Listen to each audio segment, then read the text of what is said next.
To clear data of a specific app in Samsung Galaxy S20, open settings, swipe up or down home screen to access the app screen, and then tap settings.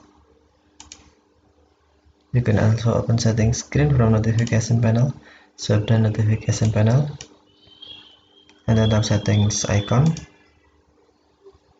Scroll down settings screen, find apps. Okay, tap apps, and then select app you want to clear data, for example Apple Hit, and then select storage. Tap clear data to clear data. All of these applications data will be deleted permanently. This includes all file settings, accounts, database, etc. And then tap OK if you sure.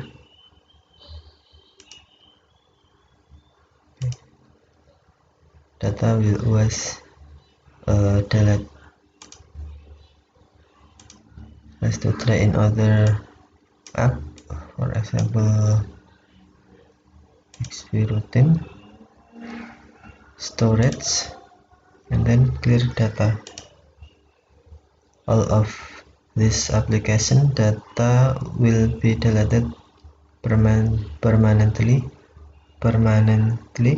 This includes all file settings, accounts, database, etc. And tap OK if you sure. Okay, thank you for watching.